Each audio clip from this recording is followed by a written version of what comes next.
सभी बीएलई भाइयों को मेरा नमस्कार। मैं नवल किशोर शर्मा सीएससी उत्तर प्रदेश टीम से आज की मुलाकात की इस श्रृंखला में हम आज आधार से संबंधित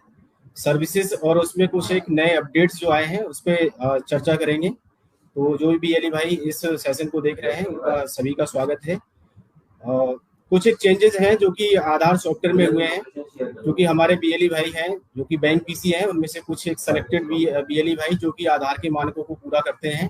तो वो आधार संशोधन का काम हमारे यूसीएल सॉफ्टवेयर पे कार्य करते हैं। तो यूसीएल सॉफ्टवेयर में कुछ यूआईडीआई के द्वारा अपडेशन किए गए हैं, कुछ नए वर्जन अपडेट किए गए हैं और पुराने वर्जन को आज से कल शाम से ही बंद कर दिया गया है। तो उसी पे हम लोग चर्चा करेंगे कि कौन कौन से वर्जन हैं जो अभी प्रेजेंट टाइम में लाइव है। इसके अलावा हम कैसे अपने यूसीएल पे अभी भी, चूंकि पिछले कुछ एक समय से 2-3 माह से हमारी कुछ एक सर्विसेज हैं जो कि आधार सॉफ्टवेयर के माध्यम से हम लोग यूसीएल से करते थे, नेम करेक्शन, डीओवी इत्यादि को बार्ड कर दिया गया है, अब वो हम नहीं कर पा रहे हैं। उसके बावजूद हम अपने यूसीएल के माध्यम से कैसे ज़्यादा से ज़्यादा ट्रांजेक्शन कर सकते हैं उस पर बात करेंगे, और उसके साथ साथ यूआईडीआई की गाइडलाइंस को किस तरह हमें फॉलो करना है, कौन कौन सी जो कमियां हैं या फिर गलतियां हैं उन्हें हमें नहीं दोहराना है, जिससे कि अननेसेसरी हमारा आधार का जो वर्क है, हम लोग आधार संशोधन का कार्य करते हैं, वो बंद ना हो। तो उस पर बात करेंगे।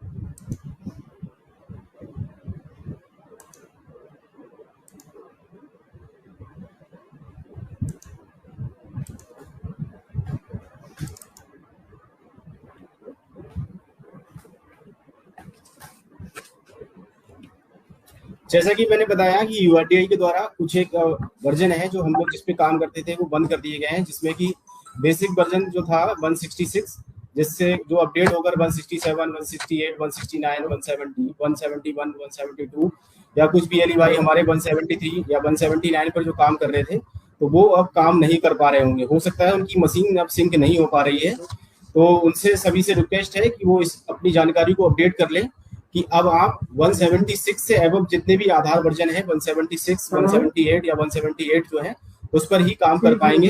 और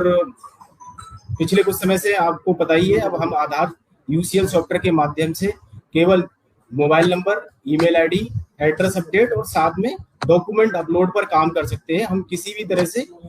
name correction, DOB correction, biometric इस तरह की जो संशोधन है वो हम नहीं कर सकते हैं। तो सभी बीएलई भाइयों से अनुरोध है कि वो अपना आधार सॉफ्टवेयर चेक कर लें कि वो किस वर्जन पे काम कर रहे हैं, कहीं ऐसा ना हो वो पुराने वर्जन पे काम कर रहे हो और उनकी मशीन जो है वो सिंक नहीं हो रही है।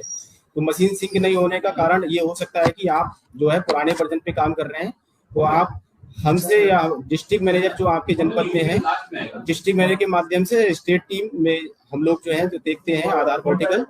यूपी में, तो हमसे संपर्क करके आप अगर आपका पुराना वर्जन है तो उसको अपडेट करा लीजिए। इसके अलावा अगर आपका वर्जन ऑटो अपडेट नहीं हो रहा है, चूंकि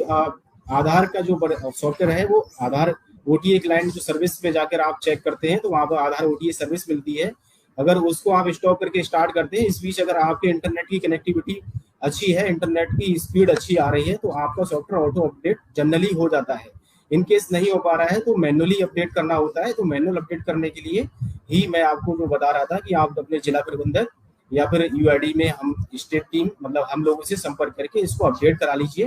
प्लीज। पुराने वर्जन पे आप काम नहीं कर पाएंगे,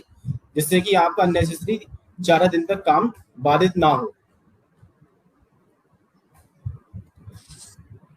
जैसा कि मैं बता रहा था आपको कि यूसीएल पे चूंकि अब सर्विसेज हमारे पास में बहुत ही लिमिटेड रह गई हैं, हम केवल mobile number update, address update और डॉक्यूमेंट अपलोड पर ही काम कर पा रहे हैं। तो अब ये हमारे लिए बड़ा चैलेंजिंग टास्क हो गया है, चूंकि हमारे पास पहले से ही बायोमेट्रिक अपडेट्स नहीं था, फोटो अपडेट भी नहीं कर पाते थे, और इस बीच अभी अप्रैल से हमसे नेम या डीओबी करेक्शन की सर्विसेज भी जो है वो बंद कर दी गई है हमारे यूसीएल सॉफ्टवेयर से। तो हमारे लिए बड़ा चैलेंजिंग है कि हम कैसे अपना आपको सिस्टम में सस्टेन रखें और अपने ट्रांजेक्शन को, जो हमारे कस्टमर बेस है, जो फुटफॉल है, उसको हम कैसे बनाए रखें। तो उसके लिए सिंपल सा तरीका है, हम लोग हमेशा से बोलते हैं कि अपने सेंटर पे अभी भी जो आपकी सर्विसेज हैं, क्योंकि हमारे जो भी सीएससी सेंटर्स हैं, आप केवल आधार यूसीएल पे काम नहीं कर रहे हैं, आपको पहले बैंकिंग सर्विसेज मिली हैं, इसके अलावा आप सीएससी की अदर सर्विसेज पे भी काम करते होंगे। तो सीएससी की जो बेस सर्विसेज हैं, जिसमें कि अगर हम बात करें जो कि मंथली या फिर रेगुलर बेसिस पे आपके पास में लोग आते होंगे काम कराने, बिजली बिल है, आईआरसीटीसी रिजर्वेशन है, इसके अलावा गैस के सर्विसेज हैं, तो पैन कार्ड है, आयुष्मान भारत योजना है, इसमें आप जो भी आयुष्मान के बेनिफिशरीज हैं उनका केवाईसी करते हैं, बैंकिंग आपको मिला हुआ ही है ही, तो बैंकिंग की सर्विसेज हैं। ऐसी कुछ एक सर्विसेज है जो कि आपके पास में लोग जनरली आते होंगे, वॉकिंग कस्टमर्स आपके पास में लगातार इस तरह के कस्टमर्स आते हैं, तो उनकी सर्विसेज के साथ साथ आप जो वो काम कराने आ रहे हैं उनसे देखिए कि क्या उनके आधार में मोबाइल नंबर लिंक नहीं है, उनको सजेस्ट करिए कि मोबाइल नंबर लिंक कराएं। इसके अलावा जो डॉक्यूमेंट अपलोड की एक्सरसाइज चल रही है, ड्राइव चल रही है, जो यूआईडीआई ने एक नया सर्कुलर जारी किया हुआ है कि 10 साल से पुराने जितने भी आधार धारक हैं, ऐसे सभी आधार धारकों को दोबारा से अपने आधार में पीओआई और पीओए से संबंधित आईडी एड्रेस प्रूफ जो भी डॉक्यूमेंट्स हैं वो उनको दोबारा अपलोड कराने की जरूरत है। तो अपने सेंटर पे प्रॉपर ब्रांडिंग रखें, जो सर्विसेज आपके सेंटर पे अवेलेबल है उन सर्विसेज का डिस्प्ले जरूर लगा हुआ हो कि आप कौन कौन सी सर्विसेज डिलीवर कर रहे हैं, और उन सर्विसेज के साथ में अगेंस्ट उसका जो यूजर चार्जेस है वो भी डिस्प्ले करके रखें। आप अपने सेंटर, चूंकि यूसीएल सर्विसेज हम हर किसी बीएलई को नहीं दे पाते हैं, तो पहला क्लॉज है कि वो बैंक बीसी होना चाहिए, बैंक बीसी के बाद भी हम हर किसी बैंक बीसी को यूसीएल सर्विसेज नहीं दे पाते हैं, क्योंकि कुछ एक लिमिटेशंस हैं, यूआईडीआई ने हम कुछ एक नंबर्स दिए हैं कि इतने नंबर्स ही हमको करने हैं, इतने ही सेंटर्स को हम यूसीएल की सर्विसेज दे सकते हैं। तो कुछ एक सेलेक्टेड बीएलईज को ही ये सर्विस मिली हुई है। अगर बात करें कि एक यूसीएल बीएलई तो लगभग 8 से 10 गांव को एक यूसीएल बीएलई सर्विस देता है। तो आप इस तरह से अपने सेंटर की ब्रांडिंग या अपने सेंटर का एडवर्टाइजमेंट रखें कि आपके सेंटर का जो प्रचार प्रसार है एटलीस्ट आपके सराउंडिंग 8-10 गांव जो विलेजेस हैं वहां पता हो कि वहां एक यूसीएल सेंटर है, जहां पर जाकर वो अपना मोबाइल नंबर लिंक करा सकते हैं या एड्रेस करेक्शन करा सकते हैं, या उनको अगर जरूरत है डॉक्यूमेंट अपलोड कराने की तो वो सर्विस वहां से मिल सकती है। तो आपके सेंटर की इस तरह का एडवर्टाइजमेंट होना चाहिए आसपास। अपने सेंटर पे आप बैनर, पोस्टर, इसके अलावा जो कॉन्टेक्ट डिटेल्स हैं आपकी अपनी, साथ में हमारे सीएससी के जो ऑफिसर्स हैं, डिस्ट्रिक्ट मैनेजर्स हैं, या हमने अपने भी कुछ नंबर्स आपको डिस्प्ले किए हुए हैं, हेल्पलाइन नंबर, किसी को अगर कोई रेजिडेंट को सुझाव देना है या शिकायत है तो वो नंबर्स डिस्प्ले करके रखें, साथ में यूआईडीआई की हेल्पलाइन नंबर्स को भी डिस्प्ले करके रखें। अपना सेंटर सुबह 8 बजे से शाम को 8 बजे, क्योंकि ज्यादातर सेंटर्स हमारे ऐसे हैं जो कि रूरल एरियाज में खुले हुए हैं, गांव देहात में सेंटर्स हैं, और गांव देहात में जो कुछ इस तरह के डेली वर्कर्स होते हैं, जो कि दिहाड़ी मजदूर होते हैं, या उस तरह के जो वर्कर्स हैं जो कि सुबह शाम लेट आवर्स में काम कराना पसंद करते हैं, दिन में वो कहीं जॉब कर रहे हैं या फिर मजदूरी कर रहे हैं और शाम को घर पे आते हैं, फिर सोचते हैं कि कुछ काम हमारा है तो अननेसेसरी वो पूरा दिन क्यों छुट्टी करके काम कराएं, तो वो शाम को भी काम कराना पसंद करते हैं। तो आप हो सके तो अपना सेंटर जो जितना भी टाइम पीरियड आपको मिला हुआ है कि सुबह 8 से शाम को 8 बजे तक काम कर सकते हैं, पूरा सेंटर पे टाइम दें। और 7 दिन आप, चूंकि आपके साथ में कोई ऐसी लिमिटेशन नहीं है कि आप संडे को सेंटर नहीं चला सकते, आप सप्ताह के 7 दिन काम कर सकते हैं, तो 7 डेज अपना सेंटर ओपन करके रखें और सुबह 8 से 8 तक प्रॉपर पूरा समय दें। अक्सर देखा जाता है कुछ एक बीएलई भाई हैं जो कि रेगुलर अपना सेंटर नहीं खोलते हैं, जो रेगुलर सेंटर खोलते हैं वहां पे हमने देखा है, ट्रांजेक्शन के एनालिसिस किए हैं, वहां पे ट्रांजेक्शन अच्छे होते हैं, जो लोग हैं उनका फुटफॉल और साथ में उनका फेथ, विश्वास बना रहता है कि हाँ वहां पे काम कराने जाते हैं तो सेंटर बंद नहीं मिलता है और उनका काम आसानी से हो जाता है। समय समय पे आप अपने लेवल से लोकल जो न्यूज़पेपर्स हैं वहां पे उस न्यूज़पेपर में भी अपने सेंटर का प्रचार प्रसार, या लोकल अथॉरिटीज होते हैं उनको इंक्लूड करते हुए अपने सेंटर के प्रचार प्रसार के लिए आप वो हेल्प ले सकते हैं। जो रेजिडेंट आपके यहाँ काम कराने आते हैं उनके साथ में व्यवहार अच्छा रखें, क्योंकि आप अगर रेजिडेंट के साथ में व्यवहार अच्छा नहीं रखेंगे तो फिर वो रेजिडेंट जो आपके यहाँ काम करा कर जा रहा है तो वो मार्केट में या फिर फील्ड पे जाएगा तो और लोगों को जाकर वो आपकी नेगेटिव फीडबैक देगा कि मैं वहां काम कराने गया था, वहां पे जो भी ऑपरेटर हैं या फिर जो सेंटर इंचार्ज हैं वो अच्छे से ट्रीट ही नहीं करते, व्यवहार अच्छा नहीं करते हैं, एकदम से स्ट्रेट फॉरवर्ड बात करते हैं। तो रेजिडेंट के साथ में व्यवहार अच्छा रखें, क्योंकि माउथ पब्लिसिटी के द्वारा जो है काफी अच्छा जो है, अगर मार्केटिंग का पार्ट देखें तो मास पब्लिसिटी बहुत ज्यादा बड़ा रोल प्ले करता है। एक दूसरे को लोग बताते हैं, अगर वो पॉजिटिविटी के साथ में आपका जो आपके यहाँ पे जो काम करा के गए, आपकी सर्विस और आपने जो पैसे चार्जेस यूजर चार्जेस दिए, आपके यहाँ पे वो काम कराने आए, तो आपका काम उन्होंने आपने उनका काम भी आसानी से अच्छे से करके दिया, अच्छे से बर्ताव किया उनके साथ में, तो वो फिर वहां जाकर लोगों को भी, दूसरे लोगों को भी अच्छे से बताएंगे और आपके यहाँ पे लोग जो है ऑटोमेटिक आना पसंद करेंगे। जो लोग आपके यहाँ काम कराने आ रहे हैं, जैसे कि मैंने आपको बोला कि यूआईडीआई के द्वारा सर्कुलर जो 10 साल से पुराने जितने भी आधार धारक हैं, अगर इनकेस उन्होंने कभी भी अपने आधार में डेमोग्राफिक से संबंधित कोई भी अपडेट्स या फिर चेंजेस नहीं कराए हैं, तो ऐसे सभी आधार धारकों को दोबारा से अपने आधार में डॉक्यूमेंट अपलोड कराने की जरूरत है। आधार में आईडी एड्रेस प्रूफ,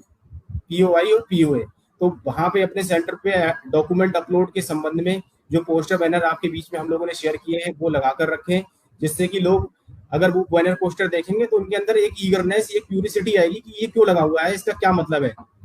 वो लगा होगा, फिर आपसे वो क्वेश्चन पुट अप करेंगे और आपको उन्हें बताकर समझाकर उनका डॉक्यूमेंट अपलोड कराने के लिए उनको प्रेरित करना है कि वो कराएं। यूआईडीआई की गाइडलाइन को फॉलो करना आपका, हमारा एज ए रजिस्ट्रार एजेंसी मूल कर्तव्य है कि हम जो भी यूआईडीआई की गाइडलाइन है, चाहे वो डॉक्यूमेंटेशन को लेके हो, जो डॉक्यूमेंट बताए गए हैं एज पर डॉक्यूमेंट वैलिड, जो डॉक्यूमेंट की लिस्ट है, जो डॉक्यूमेंट की वैलिड डॉक्यूमेंट लिस्ट है, उसके अनुसार जो डॉक्यूमेंट लिस्ट में आ रहे हैं उन्हीं डॉक्यूमेंट्स को आपको लेना है। इसके अलावा और कोई डॉक्यूमेंट आप ना लें। किसी भी तरह का कोई भी रेजिडेंट कितना भी दबाव बनाए, उसकी कितनी भी मजबूरी है, कितना भी परेशान है कि हाँ भाई उसका काम नहीं हो रहा है, अगर वो कहता है, आप पे प्रेशर करता है कि नहीं मेरा इसी डॉक्यूमेंट से कर दो, और आपको लग रहा है कि वो डॉक्यूमेंट जो यूआईडीआई की स्टैंडर्ड डॉक्यूमेंट की लिस्ट है और उसमें लाई नहीं करता है, उसमें लिस्ट में नहीं आ रहा है, तो फिर आपको वो डॉक्यूमेंट एक्सेप्ट नहीं करना है। ओवर चार्जिंग में इन्वॉल्व नहीं होना है, क्योंकि अगर ओवर चार्जिंग करेंगे तो फिर उस पर इमीडिएट सस्पेंशन और साथ में ओवर चार्जिंग की पेनल्टी भी एक हैवी पेनल्टी है। 50,000 रुपए पेनल्टी लगती है और उसमें 0% टॉलरेंस है। यूआईडीआई और साथ में सीएससी हम 0% टॉलरेंस के साथ काम कर रहे हैं, और हमारा और आपका कर्तव्य है कि यूआईडीआई के जो रूल्स एंड रेगुलेशन गाइडलाइंस है उसको हम फॉलो करें। हम आपसे अनुरोध करते हैं कि प्लीज इसमें सपोर्ट करिए, कंट्रोवर्सी ना करें कि दूसरा रजिस्ट्रार या दूसरी एजेंसी या दूसरा सेंटर कोई चला रहा है, वो ऐसे काम करता है, हम भी ऐसे ही काम करेंगे। प्लीज, हम सब एक ही प्लेटफॉर्म पे काम कर रहे हैं, सब काम करने वाले सब एक ही हैं, तो प्लीज सभी से अनुरोध है कि यूजर चार्जेस जो बताए गए हैं, हमारी यूसीएल के माध्यम से केवल करेक्शन का काम होता है। आधार अपडेट करते हैं हम लोग, चाहे मोबाइल नंबर लिंक करते हैं या फिर मोबाइल नंबर अपडेट करते हैं, एड्रेस अपडेट करते हैं या डॉक्यूमेंट अपलोड करते हैं, सभी सर्विसेज का मात्र 50 रुपए निर्धारित शुल्क है, तो 50 रुपए ही रेजिडेंट से चार्ज करें। कुछ एक केसेस में देखा गया है कि कभी भी कोई ओवर चार्जिंग की कंप्लेन आती है तो फिर हम बचाव करते हैं कि सर हमने उसका प्रिंट भी करके दिया था या फिर उसका हमने कोई और डॉक्यूमेंट भी बनाया होगा या बनाया था, इसलिए हमने उससे ज्यादा चार्जेस किए। तो प्लीज ऐसी एक्टिविटी ना करें। अगर ऐसा कुछ कर भी रहे हैं आपने उसका प्रिंट आउट निकाल के दिया या फिर आपने उसकी हेल्प की कोई और डॉक्यूमेंट बनाने में या बनवाने में, तो प्लीज रेजिडेंट को अच्छे से बताकर समझाकर इस कार्य को करें और रजिस्टर मेंटेन जरूर करें। क्योंकि कभी भी अगर कोई भी कंप्लेन आती है तो उसका वेरिफिकेशन करने के लिए आपके पास में आपने जो रजिस्टर मेंटेन किया हुआ है वो,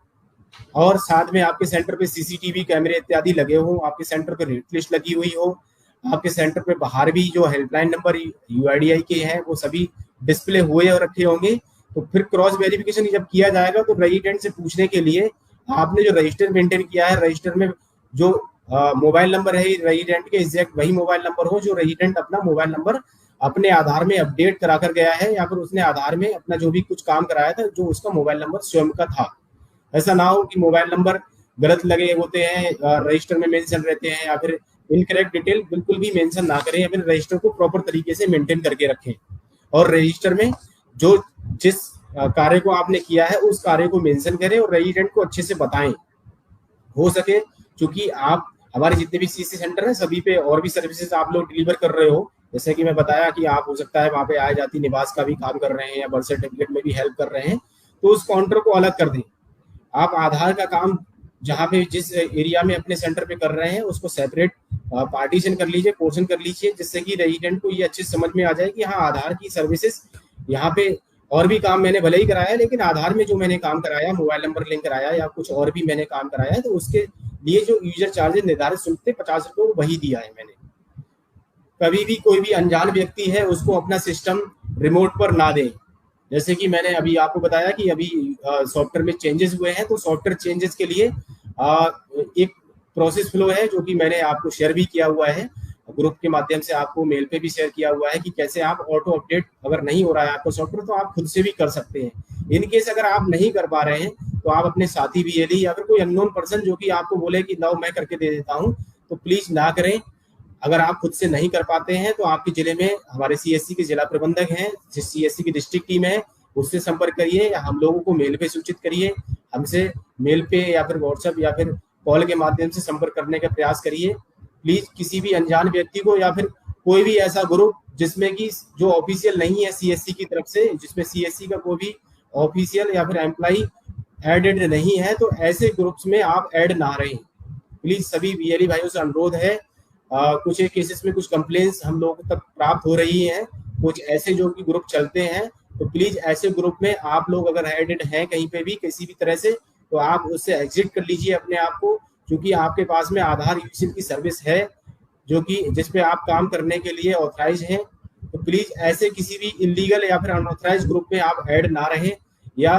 किसी भी गलत तरीके से या किसी दूसरे प्लेटफॉर्म को आप यूज करने का प्रयास ना करें। आप address update, mobile number, email update और डॉक्यूमेंट अपलोड ही कर सकते हैं। इसके अलावा और किसी सर्विस को करने के लिए ना आप किसी भी रेजिडेंट को कमिटमेंट करिए, ना आप उससे बोलिए कि मैं आपका ये काम करा दूंगा,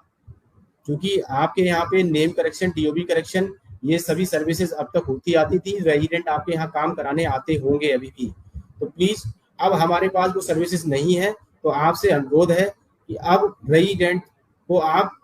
प्लीज इस चीज को बोल के मिसगाइड ना करें, उसको सही गाइडेंस दें कि अब हमारे यहाँ पे यही सर्विसेज होती हैं। आप मोबाइल नंबर अपडेट हमारे यहाँ करा सकते हैं, एड्रेस अपडेट करा सकते हैं, या डॉक्यूमेंट अपलोड कराना है तो आप वो करा सकते हैं। हम नेम और DOB अब नहीं कर सकते, तो प्लीज इसके लिए कमिटमेंट किसी भी रेजिडेंट को ना करें। उसको आप, अगर आपको पता भी है कि कहीं और दूसरी जगह बैंक, पोस्ट ऑफिस या किसी और दूसरे मशीन पे होता है, तो रेजिडेंट को बताइए प्लीज उसको। लेकिन ये नहीं बोलिए कि हमारे नाम लेकर वहां जाइए और हम करा देंगे, हमने भेजा, ऐसा कुछ नहीं। रेजिडेंट अवेयर होते हैं इसके बारे में कि काम कहाँ पे आधार का हो रहा है, तो वो स्वयं जाकर अपना काम वहां पे कराएंगे।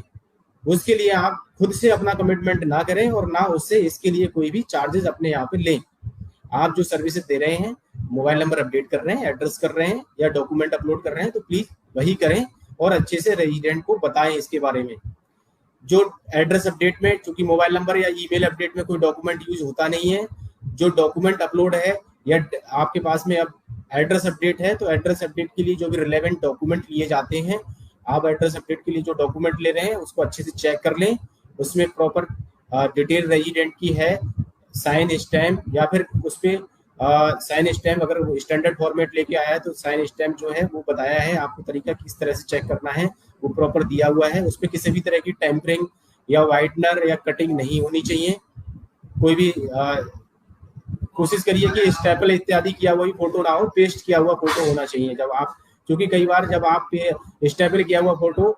उस पर स्टैंप लगाते हैं या स्कैनिंग करते हैं, तो प्रॉपर स्कैनिंग में या स्टैंप वो नहीं आती है। तो पेस्टिंग किए हुए फोटो जो स्टैंडर्ड फॉर्मेट है, तो कोशिश करिए कि वहां पे पेस्ट किया हुआ फोटो हो, फिर उसके बाद में उस पर स्टैंप लगी हुई हो। तो ये कुछ एक गाइडलाइंस है जिनको आपको ध्यान देना है। किसी भी तरह की कोई फ्रॉडलेंट एक्टिविटी, कोई भी गलत तरीके से कोई भी आधार अपडेट करने के लिए आपको इंसिस्ट करता है, बताता है, कोई भी आपको दूसरा प्लेटफॉर्म के लिए बता रहा है, तो तुरंत हमारे डिस्ट्रिक्ट मैनेजर्स या हमारे को सूचित करिए, ना कि उसमें आप जो है अपना पार्टिसिपेंट करके और उसको आप फायदा उठाने की कोशिश करने की कोशिश बिल्कुल भी ना करें। इसके अलावा अभी प्रेजेंट टाइम में जैसे कि डॉक्यूमेंट अपलोड, तो आपको पिछले काफी समय से हम बता ही रहे हैं कि डॉक्यूमेंट अपलोड एक बड़ा स्कोप है आपके पास में, और काफी लोगों के डॉक्यूमेंट अपलोड दोबारा से आधार में उनके करने हैं, क्योंकि 2013 से पहले काफी संख्या में आधार कार्ड बने हुए हैं और उनको दोबारा से अपना POI और PO अपने डॉक्यूमेंट अपडेट कराने हैं। इसके अलावा अगर हम बात करें प्रेजेंट टाइम में, और पिछले 15-20 दिन से या लगभग 1 महीने से हम लोग देख भी रहे हैं, एनालिसिस भी किए हैं और आप भी देख रहे होंगे, अभी सहारा रिफंड पोर्टल जो सहारा के निवेशक थे या सहारा यूजर थे, जिन्होंने अपना कुछ फंड वहां पे निवेश किया हुआ था, तो उनको दोबारा से रिफंड लेने के लिए गवर्नमेंट की तरफ से पोर्टल लाइव किया गया है कि उसको पंजीकरण कराकर और उसको वो रिफंड अपना वापस ले सकते हैं। इसके लिए हमारे सीएससी सेंटर के माध्यम से सीएससी वीएलई भाई आप लोग कर रहे हैं रजिस्ट्रेशन, और उसके लिए भी आपको निर्धारित शुल्क 20 रुपए लेने के लिए ऑथराइज किया गया है कि आप अगर किसी भी यूजर का, सहारा यूजर का अगर आप पंजीकरण करते हैं उस पोर्टल पे, तो आप 20 रुपए ले सकते हैं। इस बीच आपने देखा है कि बहुत अभी भी, जैसे कि आप बोलते थे कि सर मोबाइल नंबर लिंक कराने बहुत कम लोग आते हैं, मोबाइल नंबर तो ज्यादातर लोगों के लिंक हैं, लेकिन आपने देखा कि अभी जब ये स्कीम आई हुई है, इसके लिए रजिस्ट्रेशन पोर्टल लिंक खोला, ओपन किया गया है, उस बीच पिछले कुछ एक समय से काफी यूजर्स जो कि सहारा के यूजर्स थे, उनको मोबाइल नंबर, चूंकि जो रजिस्ट्रेशन है उसमें मोबाइल नंबर मैंडेटरी है, मोबाइल नंबर उनका आधार में लिंक होना चाहिए, और वो भी ऐसा मोबाइल नंबर हो जो कि वर्किंग में है, एक्टिव है।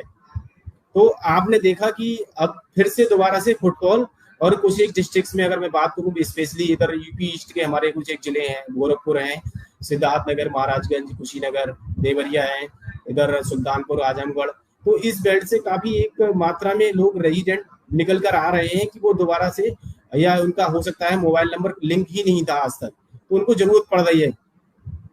हम अभी हमेशा से आपसे इसीलिए बोलते हैं कि अभी भी जैसे कि यूआईडीआई ने हमको कुछ एक आंकड़े बताए हैं कि 25 से 30% रेजिडेंट,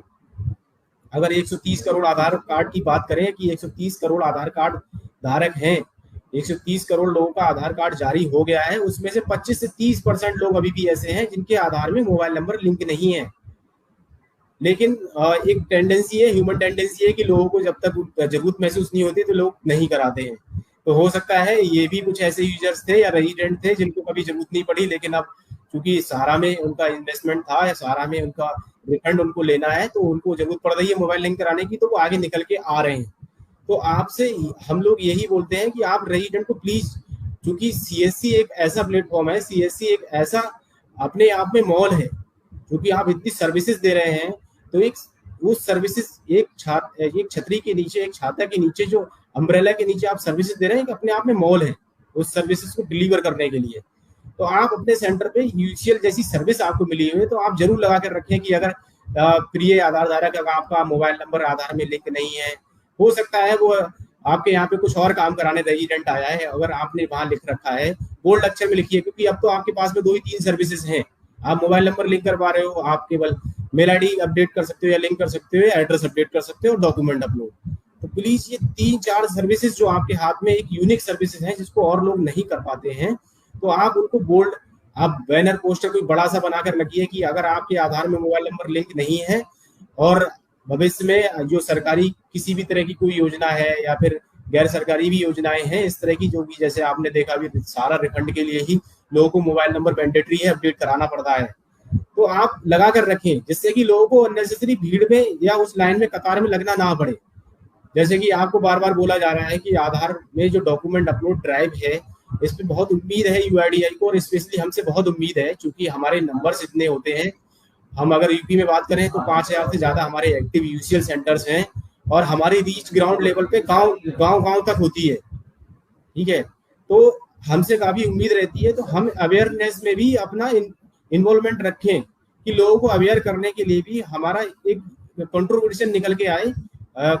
कि हमने लोगों को अवेयर किया, उसके बाद ये नंबर्स हम कन्वर्ट कर पा रहे हैं। ये ऐसा महसूस ना हो कि लोगों को जरूरत हुई तो लोग खुद चलकर आए और उन्होंने अपना काम कराया तो हमने नंबर्स करके दे दिए। तो हमें लोगों को प्री अवेयर करके रखना है उनको, जिससे कि उन्हें अननेसेसरी, जैसे अभी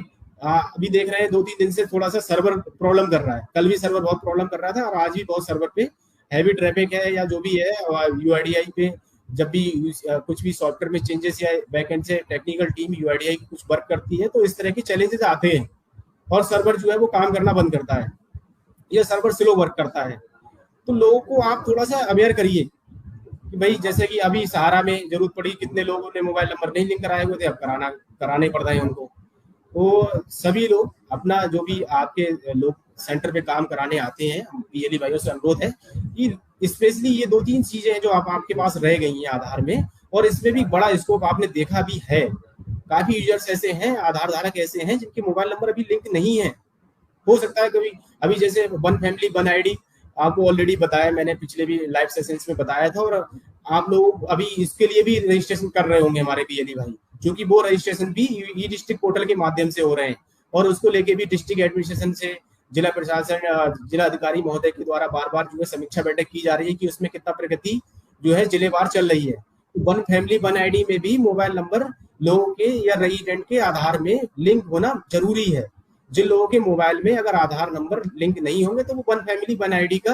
बेनिफिट नहीं ले पाएंगे। या जो आधार धारक, चूंकि वन फैमिली वन आईडी जो है वो प्रोजेक्ट या जो योजना है वो केवल यूपी के लिए योगी सरकार या यूपी गवर्नमेंट ने जो है वो लॉन्च की है। तो यूपी के जितने भी आधार धारक हैं या राशन कार्ड होल्डर हैं उन्हीं को बेनिफिट मिल पाएगा। तो लोगों के एड्रेस भी अपडेटेड होना जरूरी है। अगर इन केस किसी का आधार कार्ड मुंबई का है और वो हो सकता है कि उसकी प्रॉपर्टी यहाँ रह भी रहा है, पहले मुंबई में वो जॉब कर रहे थे और अब वो पिछले 5-7 साल से भले यूपी आ गए लेकिन उन्होंने आधार अपना अपडेट एड्रेस नहीं कराया है, और वो चाहते हैं कि मुझे जो है वन फैमिली वन आईडी के अंतर्गत मेरा जो है उसमें रजिस्ट्रेशन हो जाए या उस स्कीम में मेरा रजिस्ट्रेशन हो जाए, तो वो नहीं करा पाएंगे जब तक कि वो अपना आधार में एड्रेस यूपी का नहीं करा लेंगे। इसीलिए बात हो रही है कि लोगों के जो डेमोग्राफिक डिटेल है, उनके एड्रेस हैं आधार में, वो अपडेटेड रहने चाहिए। जहां वो रह रहे हैं, जहां वो 2-3 साल से रह रहे हैं और उसके बावजूद वो अपना आधार अपडेट नहीं करा रहे हैं एड्रेस, तो उसके पीछे क्या रीजन है? हो सकता है उन्हें जरूरत नहीं पड़ी है, लेकिन जरूरी नहीं है कि जब जरूरत पड़े तभी उस काम को कराया जाए। समय रहते काम करा लेने से जो अननेसेसरी भीड़ या फिर जो लाइन में लगने वाला जो एक सिचुएशन क्रिएट हो जाती है, तो उससे हम लोग बचे रहते हैं। तो आप अवेयर करें अपने आसपास जितने भी आपके रेजिडेंट हैं जिन्होंने आधार अपने पहले बहुत पहले कभी बने हुए हैं जिनके आधार, तो वो अपना समय रहते आधार में पीओए अपडेट कर ले, क्योंकि अभी इसको जो है मैंडेटरी नहीं करा गया, वॉलेंट्री है। लेकिन बोला जा रहा है बार बार कि अगर इन केस जो गवर्नमेंट की स्कीम्स है, जिसमें कि अगर गांव की बात करें तो सबसे पहले आता है राशन कार्ड होल्डर हैं, उनको राशन मिलता है, वो भी अब आजकल आधार बेस्ड है, आधार से लिंक कर दिए गए हैं राशन कार्ड जितने भी हैं। इसके अलावा पेंशनर हैं, पेंशन वृद्धा पेंशन है या जो भी जिस तरह की पेंशन हैं वो भी है, स्कॉलरशिप है वो भी अब आधार से कर दी गई है। बैंक के खाते जितने भी बैंक में खाते हैं वो भी सब लिंक है आधार से ही। इसके अलावा और भी जितनी भी सर्विसेज जो भी सरकारी योजनाएं हैं, लगभग 1000 से ज्यादा सरकारी योजनाएं ऐसी हैं जिसपे कि आधार यूज डायरेक्ट या इनडायरेक्ट वे में होता है। तो आप लोगों को अवेयर करिए कि अपने आधार में समय रहते पीओए को अपडेट दोबारा से करा लें, जो उनके अपडेटेड पीओए प्रेजेंट टाइम में है। नहीं तो हो सकता है आने वाले समय में जो सरकारी योजनाओं का लाभ है या किसी भी ऐसी स्कीम से वो जुड़े हुए हैं जिसमें कि अपडेटेड उनके मोबाइल नंबर, उनके आईडी एड्रेस बुक होने चाहिए।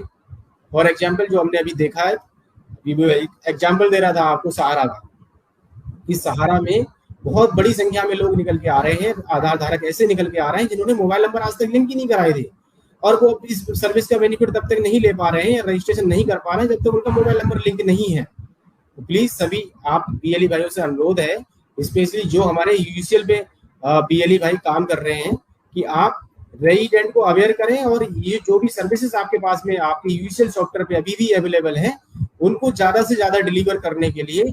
आप इस तरह से अपना लोगों को अवेयर करके अपने ट्रांजेक्शन आसानी से बढ़ा सकते हैं। अभी भी कोई इतना वो आप अपने आप को जो है डेमोलाइज ना करें कि अरे अब हमारे से ये सर्विसेज चली गई, हमारे पास कुछ नहीं बचा, क्योंकि कुछ रिक्वेस्ट हमारे पास अभी आना शुरू हो गई है कि सर हमारा सरेंडर करना चाहते हैं, हम बंद करना चाहते हैं, कि हमारा स्टैटिक आईपी का खर्चा नहीं निकल पा रहा है। देखिए, मैं जब भी कोई सरेंडर मेल आता है तुरंत बीएलई से पूछता हूँ कि क्या हम यूसीएल सर्विसेज ही देते हैं सीएससी के माध्यम से? आपके पास बैंक बीसी है, आप और भी सर्विसेज दे रहे हैं ना, ये एक एडिशनल सर्विस है जो कि आपके सेंटर पे फुटफॉल को एनहेंस करती है। ऐसा नहीं है कि यूसीएल खत्म होने से या यूसीएल की सर्विसेज कम हो जाने से आपके यहाँ लोग आना बंद हो गए, बंद नहीं हो गए। आपके यहाँ पे फुटफॉल कम हो सकता है, लेकिन आपके पास जो चीजें अभी भी हैं उनको आप और अच्छे से स्प्रेड कीजिए, लोगों को बताइए, तो फुटफॉल आपके यहाँ बढ़ेगा। ये सर्विसेज आपको लोगों को जोड़ने के लिए आपको इनहेंस करती है। ये आप डिपेंडेंट सर्विस नहीं है कि आप जो है यूसीएल पे अगर ये चीजें बंद हो गई तो आप बंद कर देंगे, सीएससी सरेंडर कर देंगे, बैंक बीसी सरेंडर कर देंगे, ऐसा नहीं करना है। इसके अलावा एक दोबारा से मैं आप सभी यूसीएल बीएलई भाई या आधार ऑपरेटर्स जितने भी हमारे हैं, हमने जो यूआईडीआई का सर्कुलर जारी हुआ था अप्रैल में, उसको दोबारा से मैं आपको रिवाइज करना चाहूंगा कि जो भी ऑपरेटर्स या यूसीएल पे काम करने वाले हमारे ऑपरेटर्स हैं वो ध्यान दें कि यूआईडीआई के द्वारा जो सामने आपको स्क्रीन पे टाइमलाइन दी जा रही है, बियॉन्ड दिस टाइमलाइन आपको दोबारा से अपना आधार सर्टिफिकेशन जो एनएससीआईटी या फिर सीपी से आपने एग्जाम दिया था उसको दोबारा से आपको री एग्जाम करना है, उस एग्जाम में दोबारा अपीयर होना है। ये टाइमलाइन आप इसको ऑलरेडी मैंने आपको बताया भी है और ट्रेनिंग में भी बताया, आपको मेल पे भी कम्युनिकेशन किया है, हमने ग्रुप्स में भी बताया है। तो प्लीज सभी से रिक्वेस्ट है कि आपका जो आप यूसीएल पे काम कर रहे हैं वो बाधित ना हो। तो आप जिस स्लैब में आ रहे हैं, आपका जो सर्टिफिकेट जब आपने पहले कभी पास किया था उसको देख लीजिए और उस टाइम पीरियड से पहले आप एग्जाम अपना पास कर लीजिए। अब ये एग्जाम आप क्या कर सकते हैं, जैसे 31 दिसंबर 2022 में अगर किसी ने कोई एग्जाम पास किया है तो उसकी टाइमलाइन 1 मई 2024 है कि वो अपना एग्जाम 1 मई 2024 से पहले दोबारा उसको पास करना होगा। ठीक है, अभी प्रेजेंट टाइम में जैसे अभी अगस्त चल रहा है, तो अगस्त वाले स्लैब में बात करें कि 1 जनवरी से 31 जनवरी जो हो गया, उसके बाद नवंबर और अगस्त 2023 तक उन सभी ऑपरेटर्स को एग्जाम करना जरूरी था जिनके आधार सर्टिफिकेट जो पहले पास किए थे 31 दिसंबर 2013 से। 2013 से पहले जितने भी ऑपरेटर्स हैं, अगर वो अगस्त से अभी तक एग्जाम नहीं किए हैं, प्लीज एग्जाम कर लीजिए। ऐसे ही 2016 तक के जितने भी सर्टिफाइड हमारे ऑपरेटर्स हैं वो नवंबर तक कर लें। और इसको एग्जाम को पास करने के लिए एक ऑथराइजेशन लेटर की जरूरत पड़ रही है, तो वो ऑथराइजेशन लेटर आप लोग हमारे जो डिस्ट्रिक्ट मैनेजर्स हैं, जिला प्रबंधक हैं, उनसे प्राप्त करेंगे और उस ऑथराइजेशन लेटर को अपलोड करेंगे, तभी आप एग्जाम के लिए अप्लाई कर पाएंगे। और जब एग्जाम देने आप फिजिकली जाते हैं एनएससीआईटी सेंटर पे, तो वहां आपको लेकर भी जाना होगा वो ऑथराइजेशन लेटर अपने सेंटर पे। जैसा हम हमेशा बताते हैं कि जो भी हेल्पलाइन नंबर है यूआईडीआई की वो डिस्प्ले करके रखें, मेल आईडी डिस्प्ले करके रखें और लोगों को एटलीस्ट कम से कम ये जरूर बता कर रखें कि 1947, क्योंकि हम लोग जो है जैसे कि सीएससी रजिस्ट्रार है, एनरोलमेंट एजेंसी है, आप एनरोलमेंट रजिस्ट्रेशन करने के लिए सेंटर मात्र हैं। आप कोई भी रेजिडेंट आता है, आप उसके जो वैलिड डॉक्यूमेंट है उसको चेक करते हैं और डॉक्यूमेंट वैलिड जो भी वो लेके आया उसके बिहाफ पे उसका एनरोलमेंट करते हैं, रजिस्ट्रेशन करते हैं। हम किसी का आधार जनरेट होने का या आधार इन केस उसका रिजेक्ट हो गया, उसको पास करने या फिर उसको आधार जनरेट कराने या अपडेट कराने की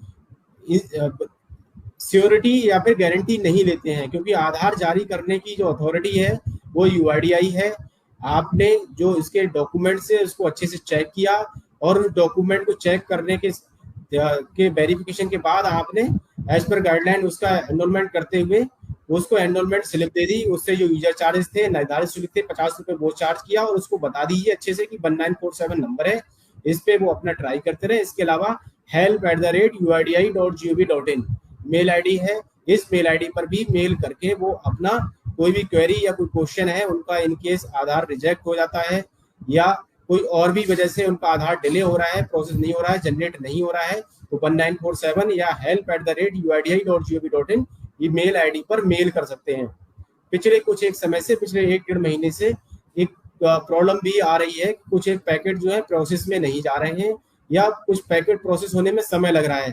तो आपसे भी सभी बीएलई भाइयों से अनुरोध है कि आप रेजिडेंट से थोड़ा सा पेशेंस के साथ में उसको पेश आए, अननेसेसरी उससे झगड़े नहीं। अगर कोई भी पैकेट आपका होल्ड में है या प्रोसेस में नहीं जा रहा है या फिर आपको प्रोसेस नहीं दिखाई दे रहा है वहां पे, तो प्लीज उसका ईआईडी नंबर डालकर, कई बार ऐसा होता है कि आपके सॉफ्टवेयर में उसका जो स्टेटस है वो कुछ और दिखा रहा होता है, लेकिन एक्चुअल में बैकएंड से वो पैकेट जो है प्रोसेस हो गए होते हैं। तो प्लीज यूआईडीआई की जो आधार चेक स्टेटस वाली जो वेबसाइट है उस पर ईआईडी नंबर डाल के चेक करें। अगर उस पर भी आधार स्टेटस चेक नहीं हो पा रहा है तो आप रेजिडेंट को बताएं कि help@udi.gov.in पे रेजिडेंट खुद से भी मेल कर सकते हैं, क्वेरी कर सकते हैं, आप हेल्प भी कर सकते हैं। इस मेल आईडी पर भेजकर ईआईडी आप चेक स्टेटस करवा सकते हैं उसमें, क्योंकि कुछ पैकेट ऐसे होते हैं जो पैकेट से थोड़ा डिले या काफी समय बाद जो है प्रोसेस होते हैं। तो उसकी जानकारी आपको इस मेल आईडी या फिर उस कॉल करने पर उस फोन नंबर के माध्यम से प्राप्त हो जाएगी। आप रेजिडेंट को मिसगाइड ना करें और अननेसेसरी उससे झगड़े नहीं, उसे प्यार से बताएं कि हमने आपका जो भी मोबाइल नंबर लिंक करना था या एड्रेस अपडेट करना था, आप जो चीज लेकर आए थे वो उसको देखते हुए एनरोलमेंट कर दिया है, ये स्टेटस है, ये ईआईडी नंबर है, आप इस पे अपना स्टेटस पता कर सकते हैं। तो आज की मुलाकात इस सेशन में 2-3 बातें मेन हम लोगों ने डिस्कस की। सबसे पहला तो आधार का जो सॉफ्टवेयर वर्जन है वो अपडेट हो गया है, तो आप लोग सभी बीएलई भाइयों से अनुरोध है कि अपना वर्जन चेक कर लें कि आप अपना जो सॉफ्टवेयर वर्जन है वो अभी 180 है, 180 पे काम कर रहे हैं। 176 से नीचे बिलो जितने भी आधार वर्जन है वो सभी बंद कर दिए गए हैं। अगर मशीन आपकी सिंक नहीं हो रही है तो तुरंत चेक करें आधार वर्जन और उसको अपडेट करें, या अपडेट कराने के लिए हमसे संपर्क करें।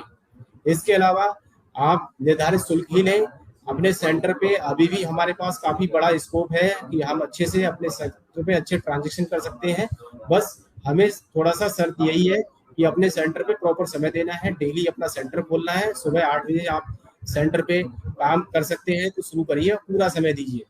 अननेसेसरी अपना सेंटर बंद मत रखिए, आपके यहाँ पे ऑटोमेटिक फुटफॉल बना रहेगा। इसके अलावा तीसरा पॉइंट मैंने डिस्कस किया, जो टाइमलाइन है, बियॉन्ड द टाइमलाइन अपना आप एनएससीईआरटी का एग्जाम दोबारा दे लीजिए और यूआईडीआई की गाइडलाइन के अनुसार काम करिए। डॉक्यूमेंटेशन वाला पार्ट है या फिर जो यूजर चार्जेस हैं निर्धारित शुल्क यूआईडीआई के द्वारा, वही आप रेजिडेंट से लीजिए। तो आज की मुलाकात सेशन में जो भी बीएलई भाई इस सेशन को देख रहे थे, सभी बीएलई भाइयों का आज की मुलाकात सेशन को देखने के लिए धन्यवाद। आप इस सेशन को हमारे CSC Facebook Uttar Pradesh live जो पेज है सीएससी फेसबुक उत्तर प्रदेश, उस पर बाद में भी देख सकते हैं, उसको समझ सकते हैं। इनकेस अगर कोई बीएलई भाई आज की मुलाकात इस सेशन में ऐड नहीं हो पाए थे तो आप उस पर भी बाद में ये रिकॉर्डेड रहता है फेसबुक लाइव सेशन, आप उस पर अपना इस लाइव सेशन को दोबारा से देख सकते हैं। धन्यवाद।